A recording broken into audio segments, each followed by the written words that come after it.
You open your phone before you even open your eyes. You scroll, you check, you tap. And within the first 10 minutes of your day, you've already looked at 30 different things. A reel, a text, a notification from someone you don't even talk to anymore, a post that made you feel something for about half a second, then nothing.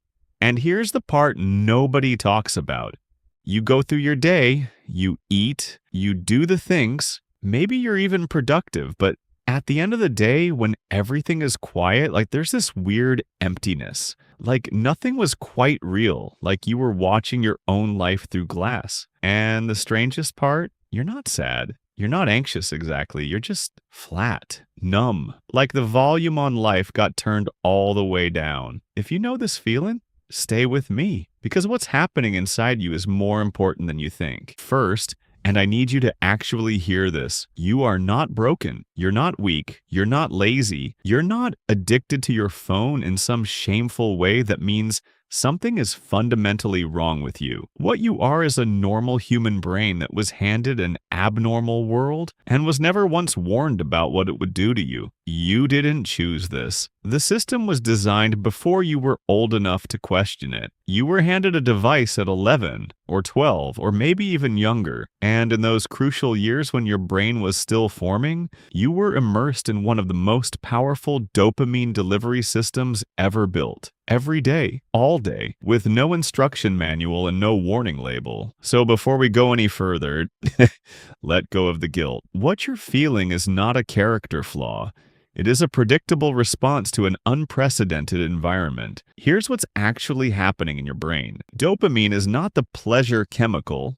That's a common misconception. Dopamine is the anticipation chemical. It spikes not when you get the reward, but in the moment before, the moment of seeking. And social media is basically a dopamine slot machine. Every scroll is a pull of the lever. You don't know if the next post will be boring or fascinating. And that uncertainty, that unpredictability, is exactly what makes your brain release dopamine again and again and again. Your brain adapted. It started producing less dopamine naturally and became increasingly dependent on external stimulation to feel anything at all. In neuroscience, this is called downregulation. When a system is overstimulated for long enough, it protects itself by becoming less sensitive. Your baseline shifts. So now, when you sit with something real and slow, a conversation, a walk, a book, your own thoughts, your brain goes quiet. Not because those things are boring, but because your dopamine system has been recalibrated to respond only to high-speed,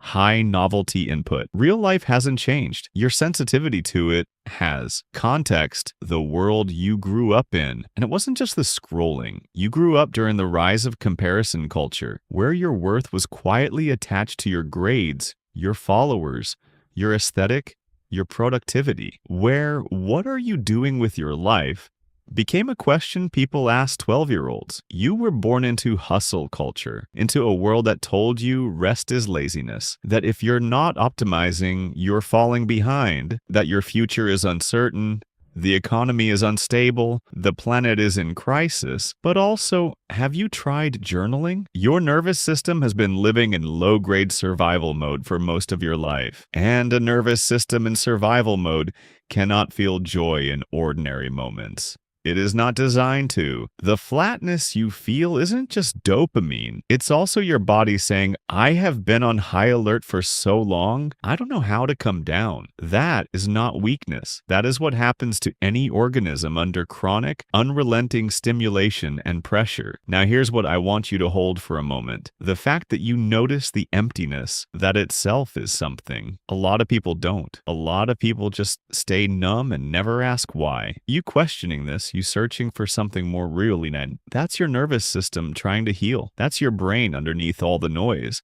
still remembering that there's something better than the scroll. The sensitivity that makes you feel numb to small things, it's the same sensitivity that, when recalibrated, will let you feel everything more deeply than most people can. Your generation didn't choose overstimulation, but the awareness you're developing around it, that is rare, and it is the beginning of something real. But I'd be doing you a disservice if I didn't say this clearly. If you stay in the pattern, if you keep reaching for the phone every time silence arrives, every time an uncomfortable feeling surfaces, the numbness will deepen, not dramatically, quietly, slowly. Relationships will start to feel less real. Your own dreams will feel distant. You'll keep waiting for life to feel like something, while filling every gap with stimulation that leaves you emptier than before. The cost of a life lived entirely on dopamine is the slow erosion of your capacity to be present for the moments that actually matter. I'm not saying this to scare you. I'm saying it because you deserve to know what's at stake, and because you are capable of choosing differently.